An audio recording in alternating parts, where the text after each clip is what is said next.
Bismillahirrahmanirrahim. Assalamualaikum warahmatullahi wabarakatuh. Waalaikumsalam. Ahlan wa sahlan, selamat datang di kursus 1 bersama aku Abdul Hasib Habib yang pada kesempatan kali ini akan memandu teman-teman semua dalam mengobrol seputar pengasipan sama pemateri kita yang sangat luar biasa. Nah, pemateri kita kali ini mungkin udah nggak asing lagi ya bagi teman-teman semua, yakni COC kita, Kak Muhammad Syoki Al-Ghifari. Dengan tema kita kali ini, mengarsip dengan mudah pekerjaan jadi lebih terarah. Oke, mungkin tanpa lama-lama lagi, sebelumnya aku izin jelasin dikit ya Kak tentang ADC ini, agar teman-teman yang mendengarkan nantinya tahu nih ADC itu apa. Jadi, ADC itu sebuah program kerja berupa kursus kepelatihan internal yang dapat dihadiri oleh seluruh internal JS. Kursus ini membahas tentang administrasi yang berupa surat menyurat, perekapan, dan kesekretariatan, dan juga sudah termasuk sosialisasi proposal dan LPJ. So, langsung aja. Apakah Kak Oki sudah siap? Siap banget. Oke, mungkin karena Kak Oki sudah siap, kita langsung masuk aja ke pembahasan yang pertama, yaitu apa sih pengarsipan itu dan apa sih tujuan pengarsipan itu, Kak? Oke, terima kasih banyak Habib yang sudah memberi aku kesempatan untuk menyampaikan materi pada program Administration Development Course pada pagi hari ini. Sebelum kita membahas secara mendetail bagaimana cara mengarsipkan, maka kita harus tahu dan harus paham terlebih dahulu apa sih pentingnya pengarsipan dan sebenarnya pengarsipan itu sih apa. Secara singkatnya teman-teman, pengarsipan ini bagaimana upaya kita agar setiap output yang dihasilkan dalam program kerja itu dapat terdokumentasi, dapat tersimpan, dapat tersusun dalam file-file yang rapi, dalam folder-folder yang rapi. Sehingga ketika suatu saat nanti dibutuhkan, itu mudah mengaksesnya. Teman-teman mayoritas sekarang punya laptop ya, dan di laptop itu ketika buka My Computer atau Windows Explorer yang pakai Windows, yang MacBook saya tidak tahu, yang pakai Windows, buka Windows Explorer, di situ sudah ada local disk, biasanya DE, dan di situ terdiri dari beberapa folder. Nah, ketika teman-teman mengerjakan tugas, diketik misalkan di Word, mengerjakan tugas, diketik, setelah itu kan pasti teman-teman save. Teman-teman kasih nama, dan di save-nya dalam folder khusus kan, dalam folder yang sesuai dengan jenis tugasnya. Nah, itulah yang dinamakan pengarsipan. Jadi, pengarsipan ini intinya adalah sebuah tugas, sebuah hasil kerja yang sudah selesai kita laksanakan, kemudian disimpan, ditata dalam folder tertentu, dalam tempat khusus, agar kemudian ketika nanti kita ingin mengaksesnya, itu mudah untuk mencarinya. Itu makna pengarsipan sendiri. Tujuannya apa? Kenapa sih kita harus melakukan pengarsipan?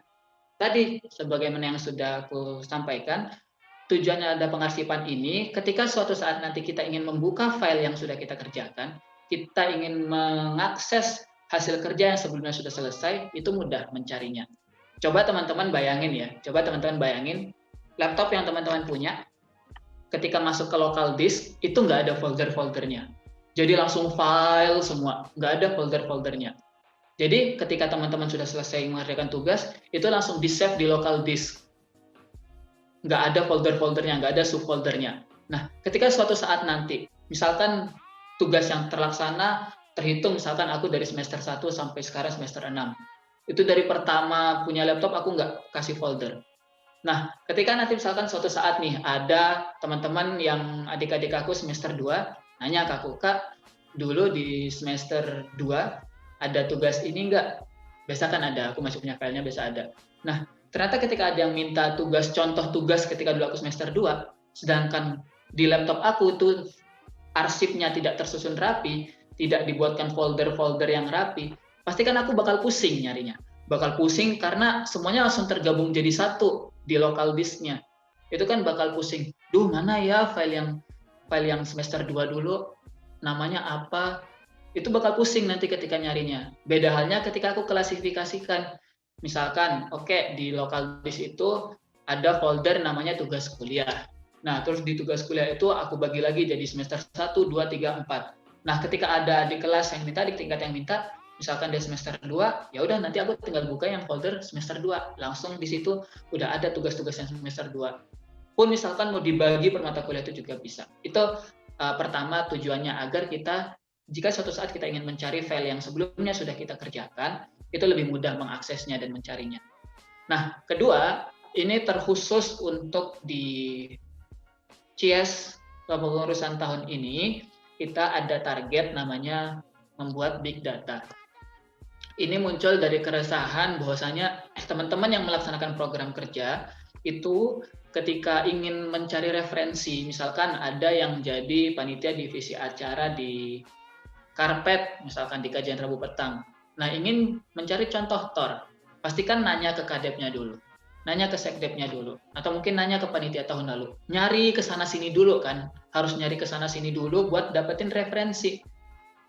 Nah, padahal kalau kita berhasil menyusun big data, kalau kita bisa mengarsipkan folder-folder tadi dengan rapi di suatu aplikasi atau suatu platform yang bisa diakses oleh semua orang, itu kan tinggal buka platformnya aja, tinggal cari folder-folder yang sesuai dengan apa yang kita butuhkan, langsung ketemu. Nggak perlu kita ngechat orang satu-satu buat minta referensi. Jadi ini tujuannya yang paling penting dari pengarsipan ini, agar kita bisa mewariskan ke generasi selanjutnya tentang apa-apa yang sudah kita hasilkan di tahun ini. Sehingga mereka yang generasi penerus ini tidak kesulitan ketika mencari referensi, tidak kesulitan mencari bahan-bahan program kerjanya. Karena mereka tinggal mengakses folder yang sudah kita buat, dan di situ sudah tersedia lengkap file-file yang kita hasilkan di tahun ini dan bisa dijadikan referensi untuk generasi selanjutnya. Itu yang paling penting ya. Jadi coba bayangkan, misalkan nih Habib jadi ketua pelaksana di program CIES Goes to School ya. Mungkin Habib pas diamanahi masih bingung. Aduh, CIES Goes to School tahun lalu tuh kayak gimana ya? Pasti kan gitu waktu di awal. Nah, ketika sudah tersedia folder drive, folder yang rapi tentang CIES Goes to School, ketika Habib ditunjuk jadi ketua pelaksana CIES Goes to School atau CGTS, Habib bisa langsung akses folder itu, bisa dibuka filenya satu-satu, dan langsung punya bayangan, oh gini loh CGTS itu. Jadi nggak perlu pusing-pusing nanya sana-sini, nanya-nanya tetap penting, tapi biasanya karena nggak ada dokumentasi, akhirnya pusing, nanyanya jadi banyak banget. Nah, kalau sudah ada contoh file-file dari tahun lalu kan jadi lebih terbayangkan program kerja yang akan terlaksana. Jadi manfaatnya itu sebenarnya untuk generasi-generasi selanjutnya, generasi-generasi penerus kita, dan alhamdulillah kalau itu bisa terhitung sebagai amal jariah buat kita yang menyusun, buat kita yang menginisiasi adanya pengarsipan yang rapi ini. Gitu, Habib. Baik, Kak. Mungkin sedikit aku simpulkan ya. Jadi pengarsipan itu adalah bagaimana file kuliah ataupun file organisasi dapat tersimpan dan terstruktur dengan baik. Dan tujuannya yang pertama yaitu memudahkan kita dalam mencari file-file tertentu. Dan tujuan yang kedua yaitu khususnya dalam organisasi, yaitu memudahkan kita dalam mewariskan file-file kepada generasi penerus kita. Mungkin kita lanjut aja ke pembahasan yang kedua, Kak. Apa aja sih hal-hal yang harus diperhatikan dalam mengarsip dokumen itu, Kak? Oke, apa saja yang harus diperhatikan dalam mengarsip dokumen? Jadi sempat aku singgung sedikit ya, hal yang harus diperhatikan. Pertama, sebelum kita melakukan pengarsipan, kita sudah punya bayangan apa-apa saja nanti yang akan dihasilkan dari program kerja ini, dari tugas ini. Misalkan ambil contoh panitia kajian Rabu petang misalkan. Oke, nanti di kepanitiaan ini pertama pasti divisi acaranya dia akan menghasilkan terms of reference, dia akan menghasilkan petunjuk teknis, dia akan menghasilkan rundown. Dari divisi PDD, dia akan menghasilkan desain poster, dia akan menghasilkan desain backdrop, dia akan menghasilkan video press release atau after movie.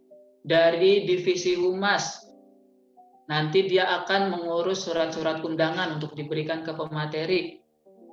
Nanti juga akan mengurus MOU, misalkan ada Kemudian dari divisi lain, misalkan Transkop, kalau offline itu biasanya nanti akan mengajukan surat pinjaman tempat ke birokrat fakultas.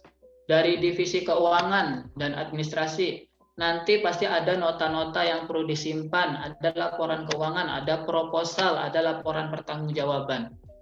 Jadi yang pertama perlu diperhatikan adalah kita punya bayangan dulu, apa nanti yang akan dihasilkan oleh program kerja ini, apa yang akan dihasilkan dari tugas yang kita emban.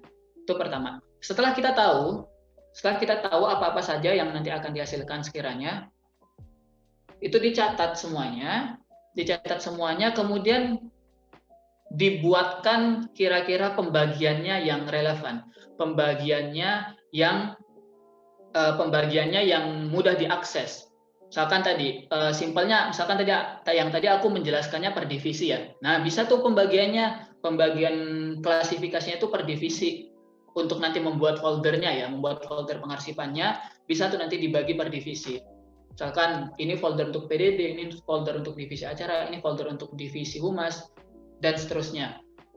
Nah, bisa juga pembagiannya berdasarkan jenis file. Misalkan jenis file itu berarti misalkan ini folder untuk Microsoft Word, ini untuk PDF, ini untuk Excel, ini untuk desain, ini untuk gambar-gambar foto-foto. Itu bisa dari jenis file juga. Atau kategori-kategori lainnya, misalkan ya ini untuk surat menyurat, ini untuk desain, ini untuk dokumentasi, folder selanjutnya untuk dokumentasi, folder lainnya untuk teknis acara, itu bisa juga dibikin seperti itu.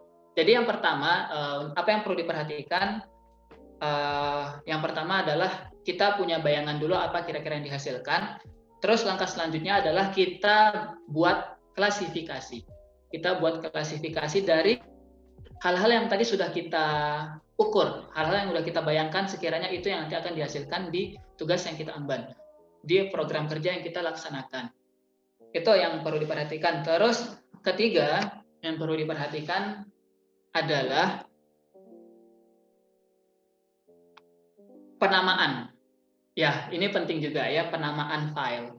Penamaan file ini penting. Jadi sekiranya misalkan ada surat undangan terus tertuju ke siapa gitu. Nah, itu kalau bisa ditulis saja lengkap. Undangan, misalkan pemateri yang ingin diundang kemarin contohnya training CS itu mengundang Ustadz Muafa Abu Haura, ya tulis saja undangan Ustadz Muafa Abu Haura. Undangan siapa? Misalkan mau bikin MOU, misalkan MOU mau mengajukan media partner ke akun Instagram event mahasiswa, ya dinamakan juga MOU media partner event mahasiswa. Mau mengajukan sponsorship misalkan ke Bank Syariah Indonesia, ya tulis MOU sponsorship Bank Syariah Indonesia. Jadi ini penting juga menamakan filenya. Kalau yang sebelumnya aku jelaskan itu kan cara kita membuat foldernya. Nah, kalau yang ini itu lebih ke penamaan filenya. Bisa ya membedakan antara file dan folder. File itu yang sudah spesifik. Ya kayak dia sudah jelas itu bentuknya Microsoft Word atau mungkin Excel atau PPT atau gambar atau desain, itu jelas itu file. Folder itu kumpulan dari file. Itu ya. Nah, yang terakhir aku jelaskan tadi lebih spesifik ke penamaan filenya, itu pun harus jelas. Jadi jangan asal-asalan misalkan undangan ke ini cuma ditulis surat pertama gitu. Itu kan nggak jelas surat pertama apa isinya. Atau mungkin surat undangan. Ya oke, benar jadinya surat undangan, tapi nggak tahu gitu kan ini surat undangan buat siapa gitu. Kecuali kalau emang disatukan gitu filenya. Disatukan filenya maksudnya ada surat undangan buat Ustadz ini ya. Terus ada surat undangan buat materi ini, itu jadikan satu file, jadi satu halaman satu surat, ya itu nggak apa-apa kalau ditulis namanya surat undangan. Artinya spesifikasi penamaan file itu penting agar orang yang mudah mengakses, orang yang mau mengakses itu langsung tahu gitu. Ketika mencari filenya, oh ini surat yang saya cari. Ya, semoga terbayang ya. Jadi seakan-akan keyword. Kayak contohnya teman-teman browsing di Google, pasti kan ketika mencari sesuatu yang teman-teman ketik keywordnya kan, kata kuncinya. Nah, itu yang penting di penamaan file. Teman-teman harus menetapkan kata kunci yang relevan, yang sekiranya nanti mudah menjangkau orang yang ingin mengakses file tersebut, yang ingin mencari file tersebut. Itu, Habib. Baik Kak. Jadi sebelum pengarsipan, teman-teman harus punya bayangan dulu nih terkait apa yang mau kita buat. Nah, setelah punya bayangan, teman-teman bisa membagi filenya berdasarkan folder. Misalnya dibagi per divisi, atau per foto, atau video, atau berdasarkan folder lainnya. Nah, selanjutnya yang perlu diperhatikan juga yaitu untuk penamaan file. Penamaan file diperhatikan agar teman-teman tidak salah dalam mengirim file. Baik, mungkin selanjutnya bisa dicontohin Kak aplikasi yang digunakan untuk mengarsip dokumen. Oke, makasih Habib. Selanjutnya coba tadi sudah aku jelaskan apa pentingnya pengarsipan, kemudian bagaimana apa yang harus kita perhatikan. Nah, mungkin alangkah lebih baiknya aku kasih tahu juga apa yang bisa kita lakukan, apa yang bisa kita gunakan untuk mengarsipkan. Pertama, sini ada tiga yang ingin aku jelaskan. Pertama, ya laptop kita sendiri, Windows Explorer. Setiap laptop ada ya Windows Explorer-nya. Kalau yang Windows, kalau yang MacBook atau yang Apple itu ada sendiri pasti ada ini Windows Explorer-nya ada. Di HP Android pun ada pasti file itu ada ya, file saya biasa namanya beda-beda, jenis HP beda-beda nama aplikasinya atau nama platformnya. Nah, yang pertama bisa kita gunakan adalah ya laptop kita sendiri, Windows Explorer. Yang kayak tadi aku jelaskan di awal, jadi Windows Explorer kita buka biasanya langsung di My Computer, kalau nggak salah My Computer atau My PC tulisannya itu sudah ada local disk, ada local disk C, D, E, biasanya tergantung bagaimana teman-teman membagi, ada yang sampai F, itu bisa dibagi banyak sih. Cuma yang C itu biasanya khusus untuk aplikasi, untuk program. Jadi jangan pakai yang kalau untuk di Windows Explorer di laptop sendiri, jangan nyimpen file di C. Karena itu sebenarnya bukan untuk nyimpen file, tapi untuk kayak program-program yang diinstal itu otomatis tersimpannya di local disk C itu. Itu untuk sistem, buat sistem. Nah, teman-teman bisa manfaatkan yang D, yang local disk D atau E atau seterusnya. Nah, ini udah terlihat ya. Udah kelihatan ya, teman-teman. Nah, ini aku buka Windows Explorer. Nah, terus nanti, ini yang tadi aku bilang local disk, di sini ada C, D, sama E. Ya, C ini buat sistem, jadi aku nyimpan filenya di yang D sama E. Nah, ini teman-teman terserah mau baginya gimana. D itu untuk apa, E itu untuk apa. Kalau di sini aku membaginya D itu untuk yang tugas-tugas. Nah, kalau yang E ini untuk tugas-tugas.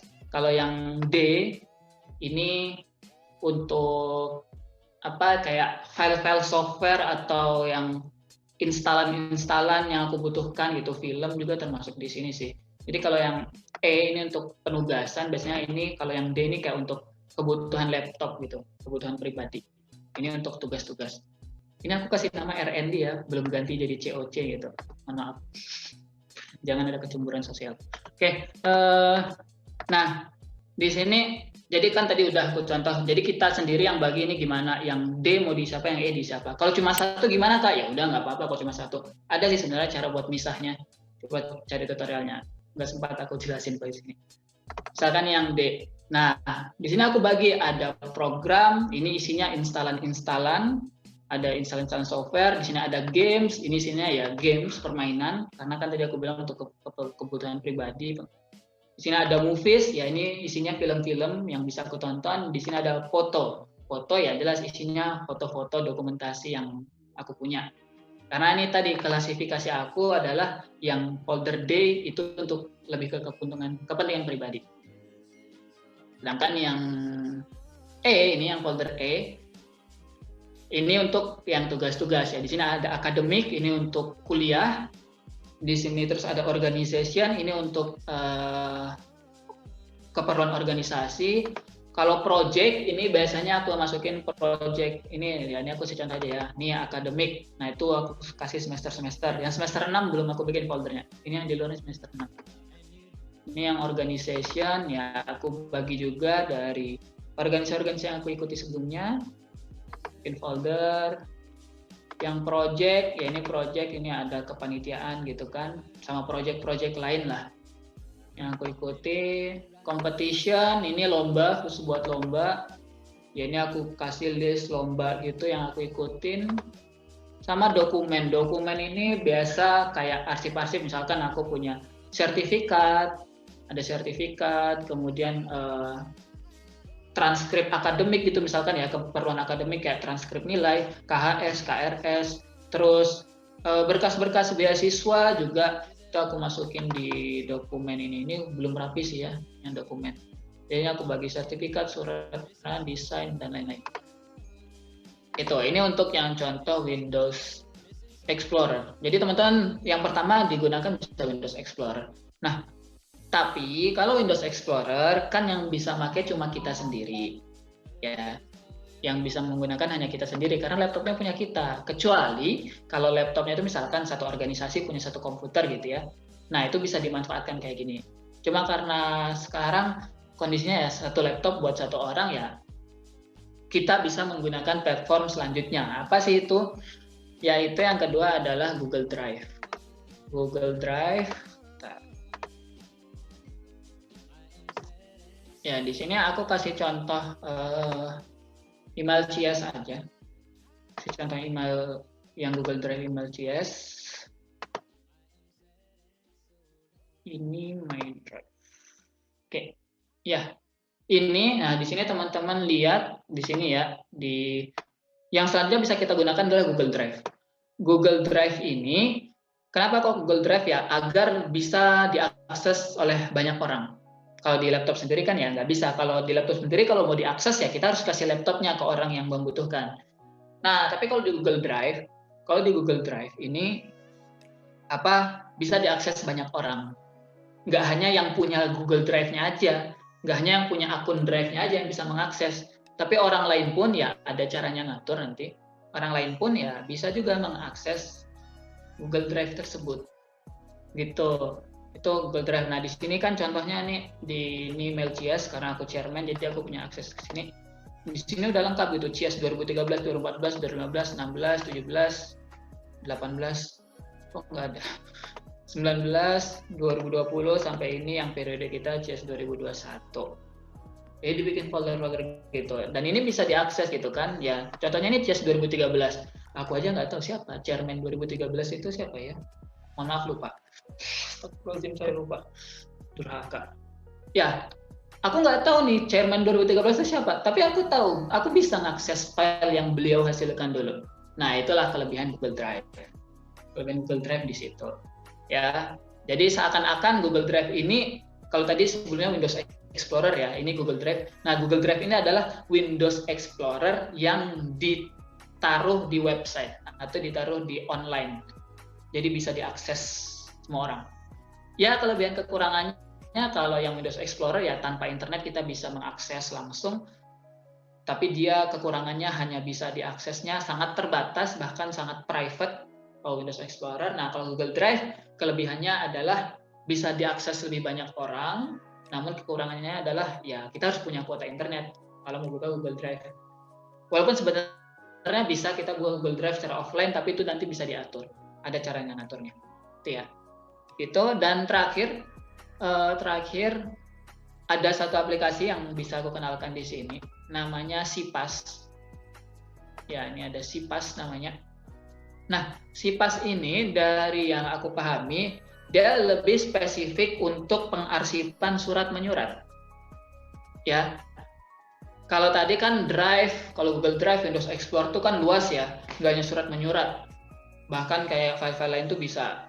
Nah, kalau di CPAS ini lebih tepatnya untuk surat menyurat. Walaupun sebenarnya ya kita bisa upload di sini itu, kita bisa mengupload nggak hanya file yang dalam bentuk surat, kita bisa juga ngupload gambar di sini. Tapi nanti outputnya nanti setelah ini di pembahasan terakhir aku akan jelaskan. Outputnya dari CPAS ini dia nanti akan membentuk sebuah tabel rekapitulasi. Nah, jadi pentingnya di sini kelebihan CPAS ini adalah kalau teman-teman ada keperluan rekapitulasi yang berbentuk tabel gitu. Nah, CPAS ini memudahkan untuk misalkan ada surat masuk ya langsung upload. Ada surat keluar langsung upload. Ada misalkan kalau misalkan desain itu bisa juga sih desain. Nah, nanti diklasifikasikan gitu. nanti outputnya itu kayak bentuk tabel gitu, nomor, terus suratnya untuk siapa, terus ada kolom tujuan suratnya, dan seterusnya. Jadi ini kalau SIPAS ini lebih dari yang aku pahami ya, ini lebih ke memudahkan rekapitulasinya. Kalau Google Drive, Windows Explorer nggak bisa kayak gitu. Windows Explorer itu hanya sebatas kita menyimpan, mengarsipkan. Itu kalau Windows Explorer atau Google Drive. Nah, tapi kalau SIPAS ini dia setelah kita arsipkan, kita upload filenya di SIPAS ini, itu nanti kita bisa bikin rekapitulasinya juga. Dan perbedaan spesifiknya kayak gitu. Aku perjelas lagi mungkin. Contohnya kalau di Google Drive sama Windows Explorer, kita punya nih folder. Kita punya folder surat menyurat, terus itu dibagi jadi 2, surat masuk, surat keluar. Nah, oke, udah kita sebatas ngupload file surat ke folder itu. Cuma kita nggak tahu di surat menyurat itu ada jumlah, mungkin bisa ya, tinggal dihitung bisa. Tapi kita nggak tahu, surat yang ini itu untuk siapa, surat ini untuk siapa, itu kita harus menghitung secara manual, kita harus menghitung satu persatu untuk membuat rekapan. Itu kalau di Google Drive sama Windows Explorer. Nah, kalau di SIPAS ini, dia setelah kita ngupload, nanti tuh kita bisa bikin rekapitulasinya yang langsung tersusun secara otomatis, langsung tertera secara jelas judul suratnya apa, tujuan suratnya itu ke siapa, isi suratnya itu ringkasannya kayak gimana, nomor suratnya juga sudah tercantum di rekapitulasi yang dihasilkan dari aplikasi SIPAS ini. Jadi kalau teman-teman ingin buat rekapan, dan rekapan itu biasanya untuk yang rekapitulasi ya, itu lebih ke arus surat masuk atau surat keluar. Makanya di sini klasifikasinya pun jumlah surat masuk dan jumlah surat keluar ya. Karena emang ini lebih apa ya, kebutuhannya itu yang biasa perlu rekapan itu rekapan spesifik ya, mendetail itu di arus surat menyurat. Kalau kayak folder design gitu, atau mungkin TOR, terms of reference, JUKNIS, nah itu kan jarang sih, dan aku belum menemukan yang sampai dibuat rekapitulasi, misalkan jumlah TOR yang dihasilkan, itu aku nggak pernah lihat sih. Jumlah JUKNIS yang dibuat tuh aku, ya buat apa juga sih ngitung gitu ya. Yang kita butuh langsung filenya kalau JUKNIS gitu. Tapi kalau surat menyurat, ya kita emang butuh berapa jumlah surat yang sudah kita terima di tahun ini. Berapa jumlah surat yang sudah kita buat, itu emang perlu kita mengetahui jumlahnya. Gitu. Itu ya, jadi ada 3 platform yang bisa digunakan untuk pengarsipan. Tuh, Beb. Baik, terima kasih Kak. Jadi ada 3 platform nih teman-teman yang bisa kita gunakan dalam pengarsipan. Yaitu yang pertama ada Windows Explorer, yang kedua ada Google Drive, dan yang ketiga ada SIPAS. Nah, mungkin teman-teman udah pada kepo nih gimana sih cara mengarsip dokumen menggunakan platform SIPAS ini. Mungkin langsung aja kita masuk ke pembahasan terakhir, yaitu bagaimana sih cara mengarsipkan dokumen itu Kak. Mungkin silahkan Kak. Oke, terima kasih. Kita masuk ke pembahasan terakhir ya. Tadi aku sudah jelaskan secara ringkas, secara umum aplikasi yang bisa kita gunakan atau platform yang bisa kita gunakan. Nah, sekarang aku coba detailkan caranya. Caranya ya, aku izin share screen lagi. Kita mulai dari yang tahap pertama ya, dari hal-hal yang perlu diperhatikan dulu, dari cara mengarsipkan.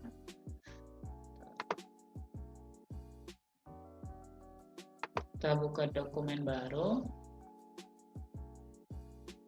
Nah, tadi kalau teman-teman ingat, yang pertama yang perlu diperhatikan pertama itu adalah masalah gambaran apa saja yang akan dihasilkan di tugas yang kita emban. Apa saja yang bakal nanti output yang kita keluarkan selama menjalankan program kerja ini. Dan dari situ diklasifikasikan. Aku jelaskan secara spesifik, klasifikasinya ini kita tulis saja, kita susun dulu. Ini benar-benar perlu ditulis ya. Misalkan ada banyak opsi. Pertama aku kasih contoh, kalau di Drive CS tahun ini itu klasifikasinya per departemen dulu. Per departemen, jadi ya udah aku tulis pertama 1 itu BPH, 2 itu baru masuk ke departemen. BPH ini artinya ya yang langsung di bawah naungan aku gitu ya, langsung di bawah tanggung jawab aku sama Kak Hani. Nah baru kita masuk ke departemen biro. Departemen biro yaitu ada HRD, ada R&D, PR, OM, IT, EB, SMIC. Nah gini, Kenapa kok disusun per departemen gini? Ya karena sudah terbayangkan gitu. Oh, kalau yang masuk, dan di sini ya setelah kita susun gini, nanti kita harus mendefinisikan. Oh, yang masuk di folder BPH itu adalah file-file yang emang berada langsung di bawah instruksi aku atau Kak Hani sebagai sekretaris umum. Jadi langsung aku yang bertanggung jawab untuk folder BPH ini. Nah, kalau untuk HRD ya nanti apa-apa yang dihasilkan oleh Departemen HRD. Misalkan kan ada program kerjanya tuh HRD. Kayak misalkan ada CAP, CS ada keluarga, terus ada scale up, ada training CS, ada diklat CS. Oh, berarti program kerja yang di bawah naungan HRD itu nanti masuknya ke folder HRD. Begitupun departemen biro lainnya. Itu ya. Ini paling umum dulu. Jadi kita buat klasifikasinya dulu untuk folder, pembuatan folder. Nah, subnya gimana, Kak? Nah, subfoldernya ini bisa kita rubah karena ini paling depan ya, paling depan biasanya kita per departemen. Nah, untuk subfoldernya itu pertama bisa per program kerja. Per program kerja, misalkan HRD ini. Misalkan anggaplah bentar. Ya. Jadi kita bikin dulu ya, bikin kayak gini dulu. Terus kita tentukan subfoldernya. Coba kita ambil HRD. HRD terus nah ini ya.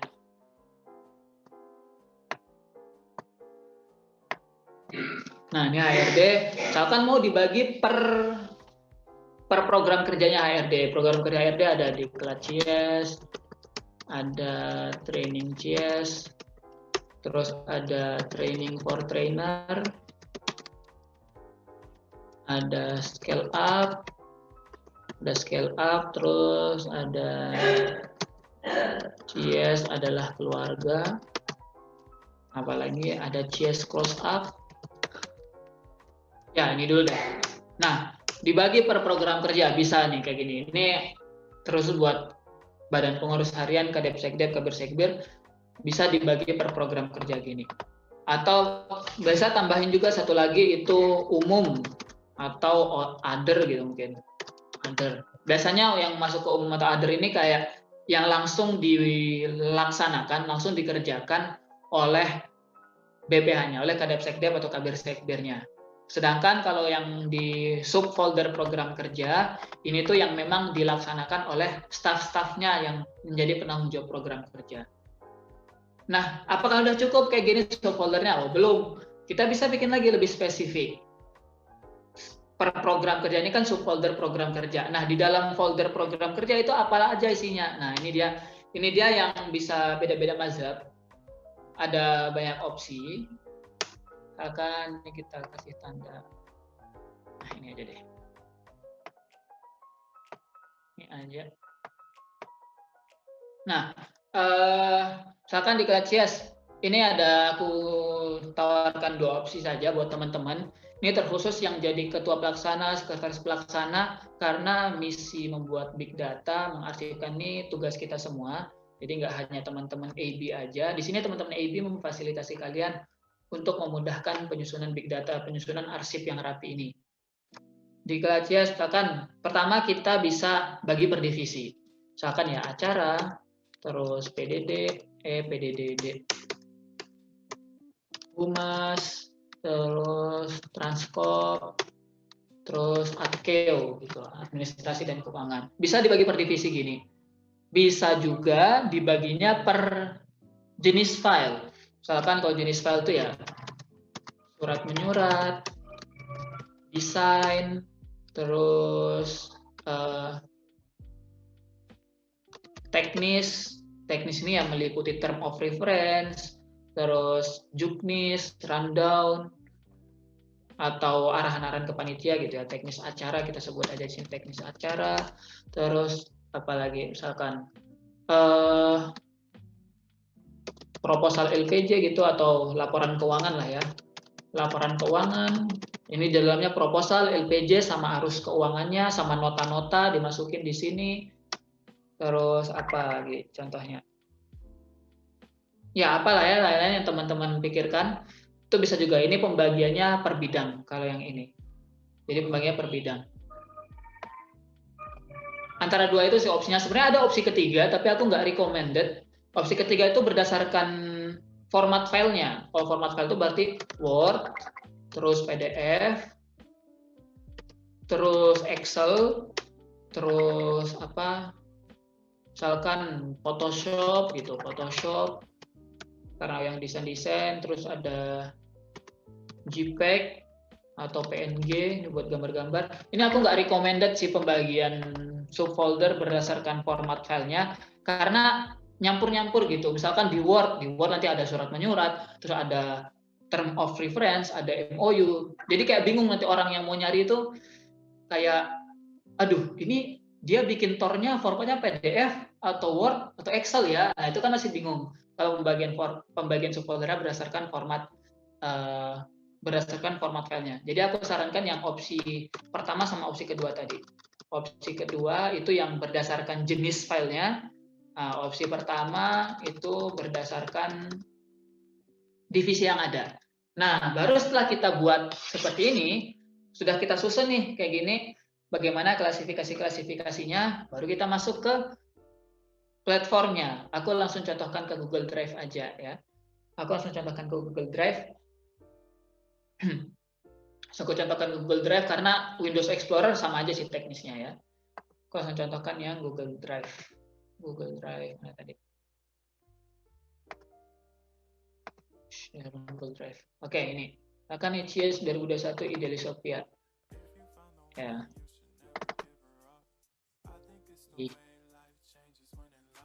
Nah, ini masuk ke departemen biro. Akan kita contoh yang AB aja ya, yang AB karena ini program kerja yang diinisiasi biro AB. Tadi per departemen biro ya kita masuk ke salah satu biro. Nah, di sini ada ini ada program kerja gitu ya. Ini bentuknya kayak gini, teman-teman lihat. Program kerja. Terus nah, di sini kan tuh udah terbagi rapi per program kerja. Apa aja isinya? Misalkan ini udah ada diisi belum ya? Cek. Loading. Nah, ini kan belum terbagi ya, belum tersusun rapi ya untuk program kerja ADC. Nah, ini bisa kayak difolderkan gitu. Misalkan ya kita buat gitu foldernya kayak tadi. Di ADC ada kayak kepanitiaannya gitu, kayak ada divisi-divisinya. Ya bisa dibagi per divisi gitu. Misalkan nih record sosialisasi, record masa dokumentasi, berarti masuknya ke folder divisi PDD, gitu. Q-card, Q-card ini keperluannya itu untuk konsep acara. Ini dibuat oleh teman-teman acara Q-card buat MC-nya kan. Nah berarti masuknya ke divisi acara. Terus ini kalau SOP ini bisa masuk ke folder umum sih, karena ini kan arahan dari SC-nya ya, steering committee-nya. Gitu. Coba kita contoh yang lain ya. Ini karena ini masih di awal, jadi mungkin file teman-teman juga belum terlalu banyak. Akan kita contoh apa ya, masih kosong kira-kira. Salah. Masih kosong itu RD, anggaplah RD, kita ambil yang broker. Nah, masuk ke TFT nih. Training for trainer, pasti belum ada isinya. Nah, karena belum terlaksana program kerja. Nah, ini bisa kita buat. Kayak tadi misalkan tadi ketika kita nyusun klasifikasinya, nah itu bisa kayak apa istilahnya? Bisa kita mengacu ke situ yang Word tadi. Tadi kan aku kasih contoh per divisi. Ya udah buat aja di sini folder sama acara gitu. Folder acara, terus tambahin lagi folder PDD, tambahin lagi folder humas. Nah, kayak gini. Ya, anggaplah ini tiga dulu ya. Sama satu lagi deh, AdKeo. Nah, nanti terus misalkan dari panitianya menghasilkan term of reference. TOR materi udah jadi. Itu masuknya kan ke divisi acara kalau TOR. Ya udah nanti di acara di sini dikasih di-upload aja langsung, upload file Bedanya file upload sama folder upload ya, kalau file ini kita ngupload satu file aja, misalkan Word gitu ya. Misalkan file surat undangan ya udah cuma surat undangannya yang kita upload. Kalau folder nih ya satu folder sekaligus. Itu file upload ya udah cari gitu. Cari filenya di Windows Explorer-nya di mana. Nih kan nih dicari di folder yang di mana teman-teman nyimpan. Itu. Nah, kemudian agar bisa diakses gimana caranya, Kak? Ada cara settingnya. Jadi misalkan teman-teman yang ingin memberi batasan gitu ya, siapa aja yang bisa mengakses, itu ada cara settingnya.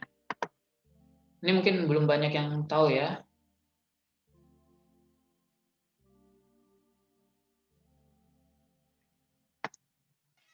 Nah, di sini kebetulan udah diatur ya.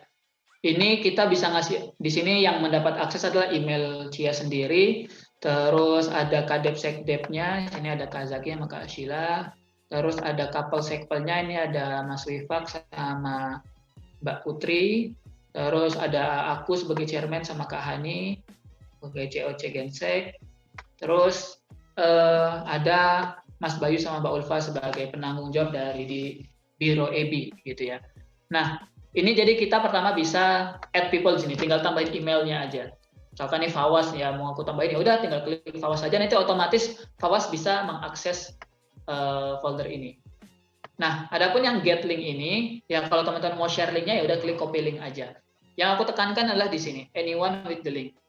Kalau teman-teman bikin ini editor, ya semuanya bisa ngupload file, bisa ngehapus sendiri, itu semuanya bisa.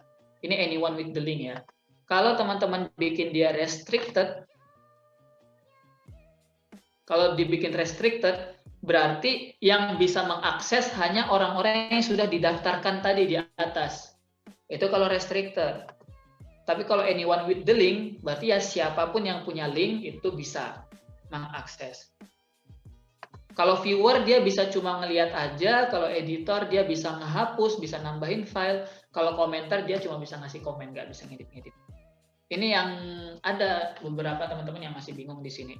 Biasa teman-teman gitu ya, ketika misalkan nge-share file, nge-share link drive ke grup gitu, terus ada yang ngeluh, ini nggak bisa diakses gitu, nggak bisa diakses, aksesnya terbatas. Nah itu sebenarnya biasanya masalahnya itu ada di sini, belum diatur. Biasanya di sini dia masih restricted keterangannya, makanya orang lain nggak bisa mengakses gitu ya. Itu untuk Google Drive, gimana cara menyusun foldernya. Ini aku hapus saja nanti biar panitianya sendiri yang ngurus. Ya, nah satu tips teman-teman, satu tips yang perlu teman-teman ingat, di sini kalau teman-teman lihat, ini storage-nya terbatas ya, ini karena email Cias, email biasa, ini storage-nya hanya udah terpakai 8,7 GB dari 15 GB. Nah, ini tips dari aku, teman-teman punya email UB ya, teman-teman punya email UB, dan email UB itu kalau teman-teman tahu aksesnya atau storage-nya itu tidak terbatas. Storage-nya itu tidak terbatas email UB. Ini coba aku ganti email UB ya. Bentar, loading guys.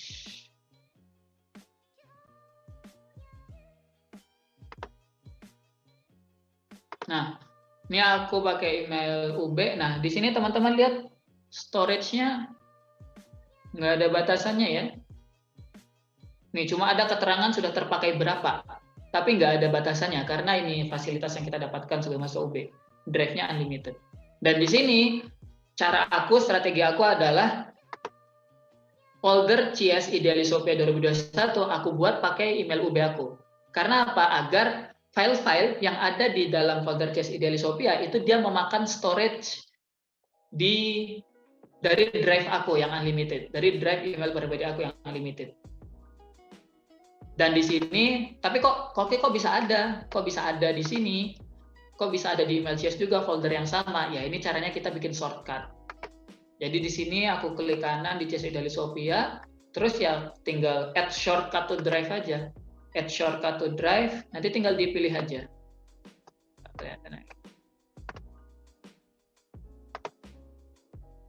Nah, nanti tinggal dipilih aja my drive. Ini bukan.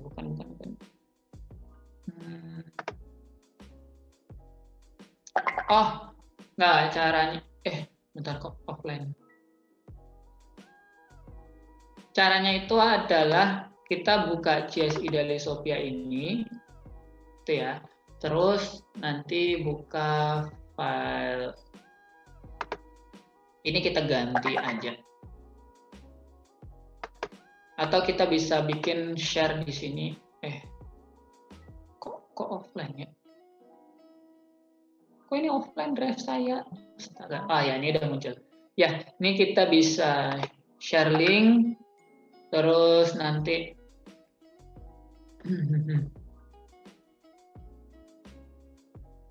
di sini tambahin email yang kita ingin share ke siapa. Nah, biasanya nanti setelah di-share ke sini, itu nanti dia akan misalkan aku nambahin email KCCS FEBUB. Nah, nanti ketika aku buka drive-nya CS, nanti buka share with me, nanti biasanya dia akan muncul di sini. Dia akan muncul. Ternyata CS itu supaya ada nggak ya sini? Tidak ada.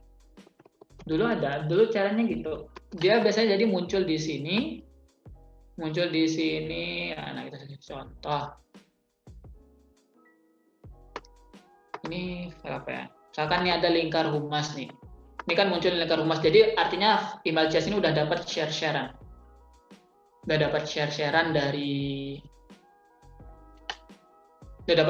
dari yang punya folder ini sendiri. Nanti diklik kanan terus add shortcut to drive.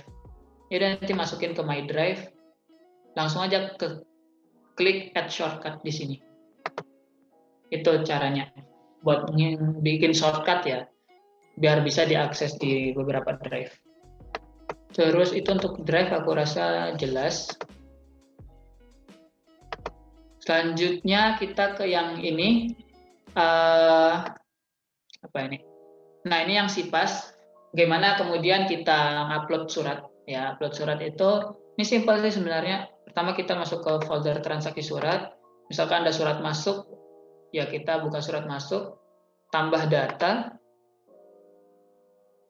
Nah di sini nomor agendanya kita bisa masukin nomor surat. Misalkan ya 01 lah gitu. Pengirim ini kita bisa cantumin dari siapa suratnya, misalkan dari mana kemarin tuh ada yang ngirim surat masuk. Misalkan dari BEM FEB gitu. Nomor suratnya ini sesuai nomor surat yang tertera di dalam suratnya, misalkan 01-A-BEM FEB gitu. Sini kita isi ringkasannya, apa misalkan keperluannya gitu ya. Misalkan ini surat undangan menghadiri semalam itu apa acara BEM diskursus ini diskursus seputar pemilihan dekan. Tuh, tanggal suratnya dimasukin aja, tanggal diterima. Tanggal surat ini tanggal surat dibuat biasanya ada di dalam suratnya. Tanggal diterima ini adalah tanggal kapan surat ini dikirimkan ke kita. Keterangan ini ya opsional lah ya. Nah, baru kita pilih choose file. Gitu. Choose file. Tadi aku sudah sempat singkat. Surat masuk. Nih, misalkan nih undangan sharing proker. Ini dari DPM sih. Undangan sharing proker ya kita klik open. Dari DPM ya, ganti aja berarti. Jadi DPM surat undangan sharing proker. Nah, ini ganti DPM.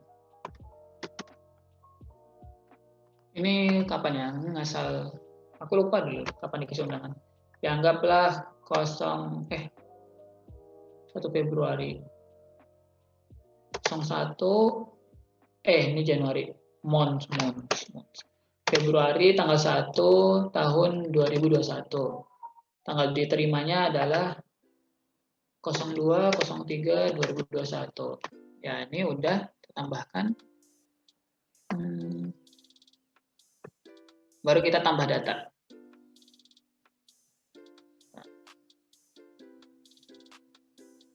data berhasil ditambahkan.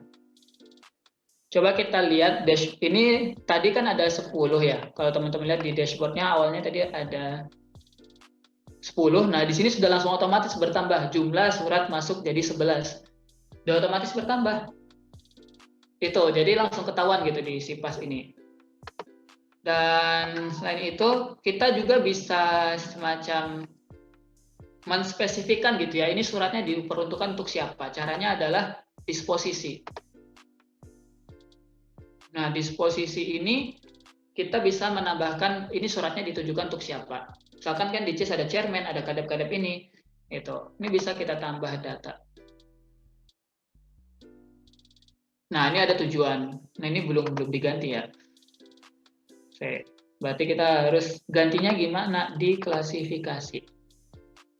Ini untuk kayak ya ini ubah, misalkan ubah ini chairman gitu ya.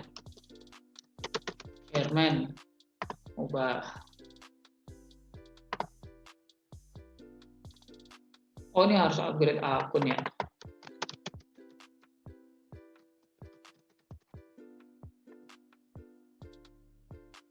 Oh, harus upgrade akun. Nggak bisa ini karena terbatas ya, karena cuma demo. Ya anggaplah kepala sekolah ini chairman gitu ya. Sebenarnya kepala sekolah di CIS itu Kabiro Sismik. Tadi yang surat masuk ya. Surat masuk.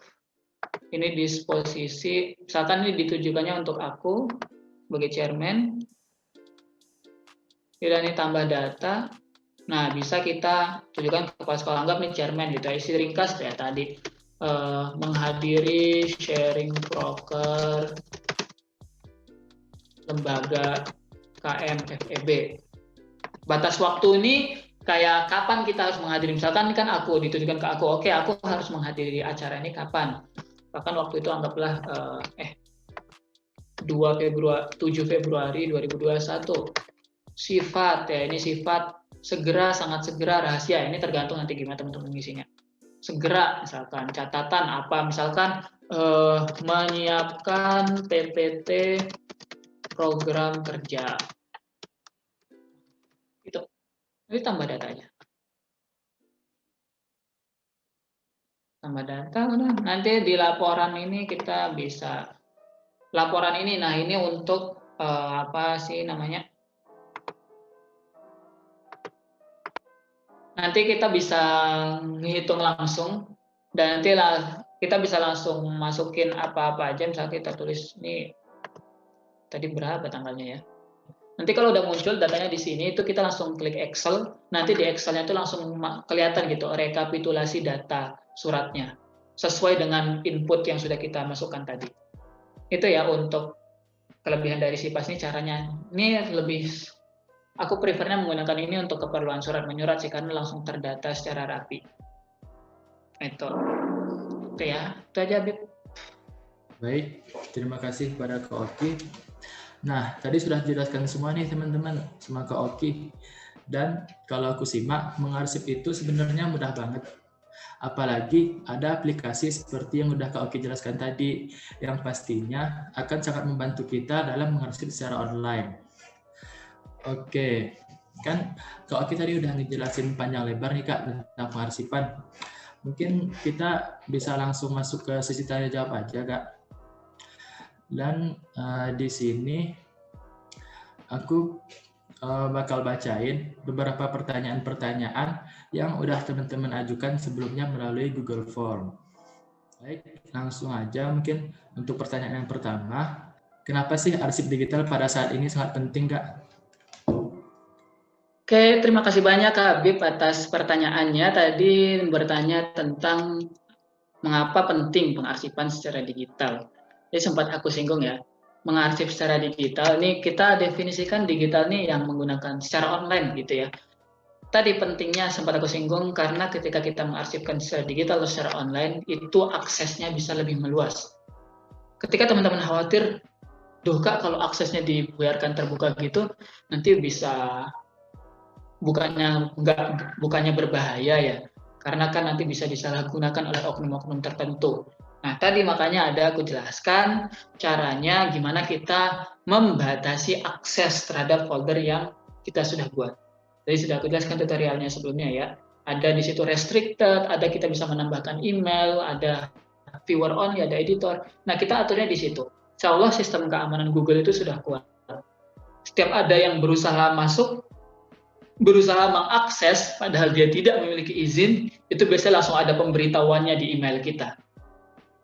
Itu pentingnya mengarsip secara digital supaya jangkauan aksesnya lebih luas. Dan ini aku kasih tips mengarsip secara digital. Ketika teman-teman mungkin bertanya gitu ya, Kak, berarti kan sebenarnya kalau kita mau ngarsip di Google Drive itu berarti kita harus nulis di Word dulu, Word-nya kita simpan di laptop, terus nanti baru dari Word-nya kita simpan di local disk laptop, terus baru kita bisa upload di Google Drive.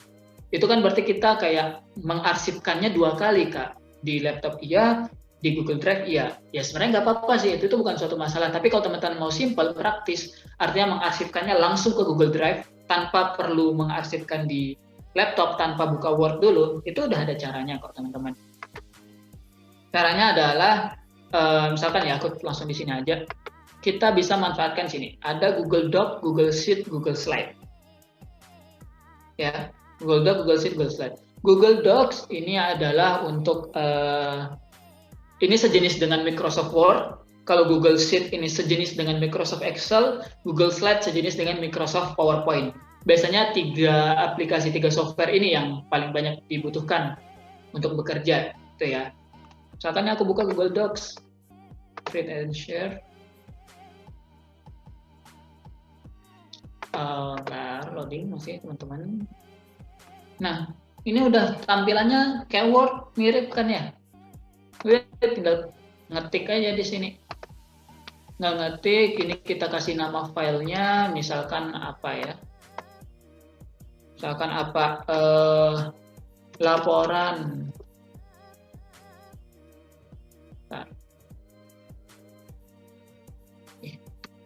Laporan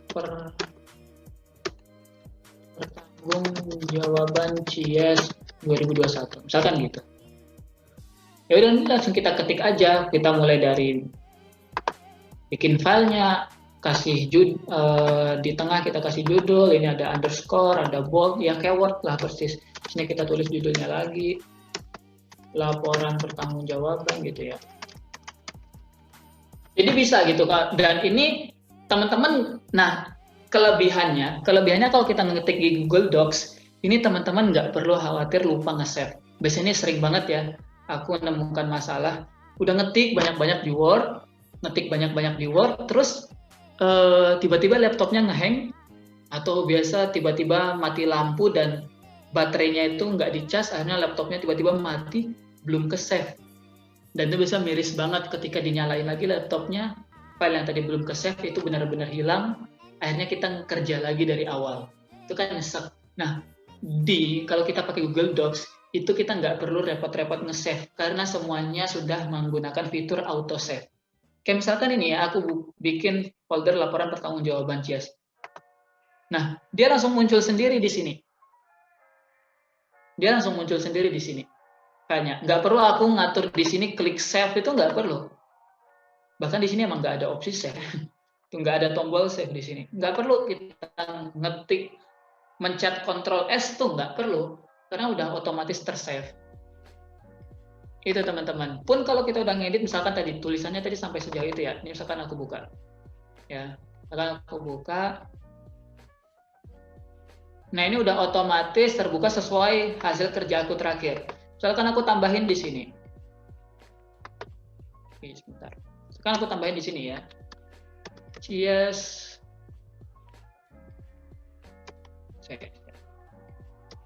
CIES 2021. Nah ini nggak aku save ya, nggak aku klik Ctrl S, ini langsung aja aku close gitu ya, langsung aja aku close, ini aku close tanpa aku klik save. Terus coba dibuka lagi.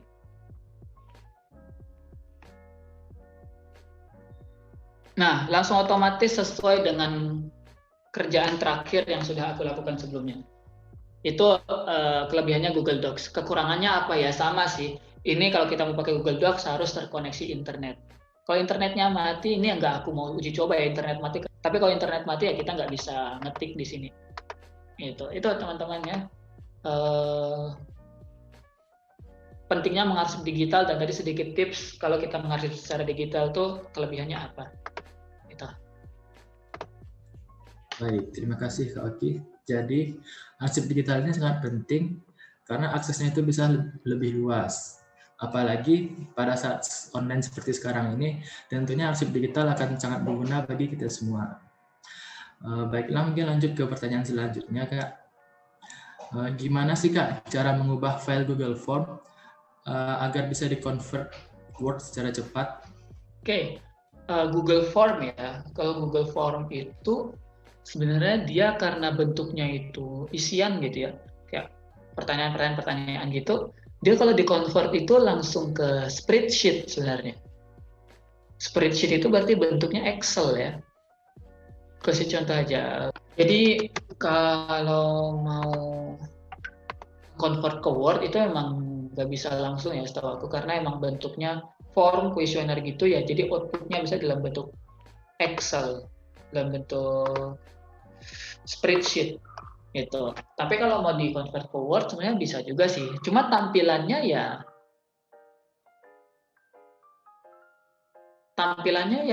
anu juga, apa bahasanya, tampilannya ya kolom-kolom juga kalau emang yang convertnya rekapan.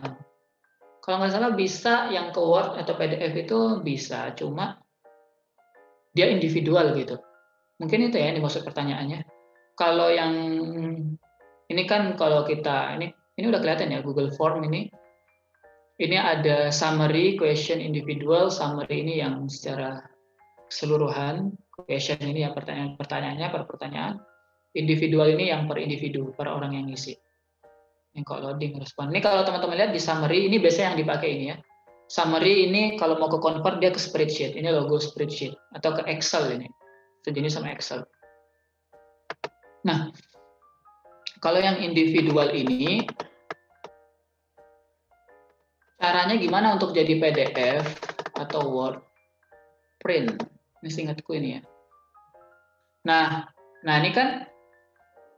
ini kan rekapan per individu. Jadi bisanya kalau untuk di convert ke Word atau PDF itu rekapan per individu, nggak bisa yang keseluruhan gitu. Dan di sini destination-nya udah save as PDF aja. Save as PDF. Nanti kalau udah ya udah klik save gitu. Ini aku taruh aja di file download, save gitu ya. Nah, kalau mau masih di-convert ke Word, caranya itu adalah, ini bisa lebih cepat ya, ini print all response ini. Print all response itu berarti ya langsung sekaligus semuanya gitu. Kalau ini kan satu-satu tadi ya, kalau kita mau klik icon print yang di bawah ini satu-satu per individu aja. Nah, kalau kita mau semuanya sekaligus itu tadi klik titik 3 di sini, terus ada print all response. Tapi outputnya memang PDF, nggak bisa langsung ke Word. Tapi kalau mau di-convert ke Word itu bisa pakai, biasa aku pakai small PDF ya, small PDF. Nah ini udah lengkap sih, small PDF. Di sini ada bisa ke PDF ke PPT, bisa ke JPEG, Excel, Word, atau bisa juga sebaliknya. Nanti ya tinggal upload filenya di sini, terus di-download hasilnya. Gitu. Jadi kalau mau convert ke Word dari PDF ya pakai platform ini lagi. Itu cepet kok, nggak ribet dan hasilnya pun bagus. Teman-teman, ini tadi tadi kepencet ini ya. Ini loading previewnya pasti lama karena 20 responden langsung. Yang penting teman-teman tahu aja. Nanti kalau udah muncul previewnya ya udah langsung save aja. Udah save jadi PDF, nanti baru kita masuk ke platform ini, choose file sesuai PDF yang tadi ingin kita convert ke Word. Nanti tinggal di-convert, download hasilnya. Tuh, gitu. Baik, terima kasih Kak. Jadi gitu ya teman-teman, cara mengkonvert Google Form ke Word tadi seperti yang udah dicontohin Kak Oki sebelumnya. Ini kita lanjut ke pertanyaan yang terakhir nih Kak. Apakah dengan pengarsipan dapat memperlihatkan transparansi akan keuangan dari CS? Ini silakan dijawab Kak. Oke, tentunya iya. Aku langsung jawab secara tegas iya. Karena tadi, jadi transparansi keuangan ini nggak hanya keuangan, Justru transparansi kinerja itu juga bisa. Itu. Aku kasih contoh. Mungkin banyak teman-teman yang belum tahu ini. Bahwasanya di tahun ini itu kita emang benar-benar bikin transparan. Ini share. Teman-teman dari drive kabinet ini, kayak kita sebut drive kabinet Idealisopia, teman-teman bisa tahu loh, setiap departemen itu dia setiap minggunya ngapain, itu teman-teman bisa cari tahu sebenarnya. Misalkan Habib nih, PR, pengen cari tahu, ini HRD seminggu ini ngapain sih, gitu ya. Itu bisa. Ada di folder BPH, ini belum aku susun rapi ya, folder BPH, kan banyak banget kan ya. Belum sempat. Ini ada laporan kinerja di sini. Nah, di sini aku bikin per pekan gitu ya. Per pekan 2, 3, 4 Maret. Nah, nih ada laporan EBI, HRD, MIT gitu kan. WM tinggal buka, tekan EBI gitu ya. Itu langsung teman-teman bisa lihat jadinya gitu di sini. Nah, bisa lihat. Nah, udah ketahuan di sini. EBI selama seminggu, pekan kedua bulan Maret itu ngapain aja. Ada hasil usaha. Ini kan semuanya bisa mengakses sebenarnya kalau semua, nggak hanya EBI aja yang bisa mengakses ini. Nggak hanya Mas Bayu sama Mbak Ulfa sebagai kabar sekber EBI yang bisa mengakses ini. Tapi stafnya pun bisa, bahkan staf departemen biro lain pun bisa, bahkan pendahulu-pendahulu CS pun bisa. Kalau emang dia punya link ke folder ini, itu transparansi. Kalau keuangan ya, coba kita kasih contoh yang keuangan. Nah ini ada ya laporan keuangan CS. Ya udah teman-teman bisa akses di sini. Ini Masya Allah nih laporan keuangannya nih pakai standar akuntansi.